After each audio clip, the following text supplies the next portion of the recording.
এই দেখো একদম ছোলা।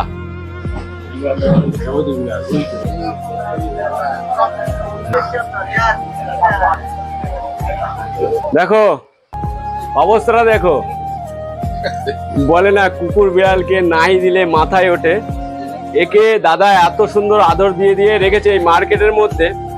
দাদার পিছন ছাড়ে না।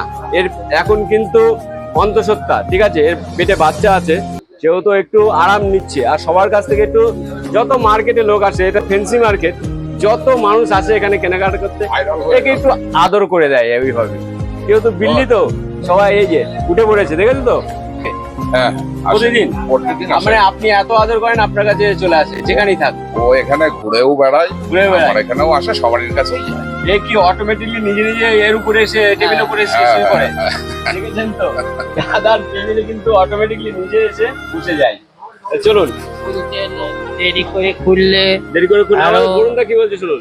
দেরি করে খুললে আরো রেগে যায়, এতক্ষণ খোলনি ও আচ্ছা, বলছে দোকান দেরি করে খুললে, বরুণদা বলছে দোকান দেরি করে খুললে রেগে যায়। এর নাম কি দেওয়া হয়েছে? নাম নাম কিছু দেওয়া নেই, ও নিজে থেকে ফ্যান্সি আসে। মার্কেটের মিনি। ফেন্সি মার্কেটের মিনি। চলো, খাবার কথা বলেছে, উঠে পড়েছে, এ কিন্তু শুয়েছিল। এই যে খাবার কথা বলেছে, এরা তো প্রভু ভক্ত, খাবার ভক্ত। এই যে দাদা কিন্তু ওর জন্য খাবার রেখেই দেয় প্রতিদিন। যে কি খাওয়াচ্ছে দেখে নি একটু।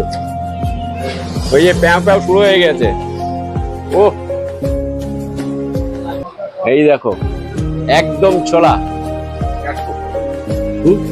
ক্যাটের ফুড।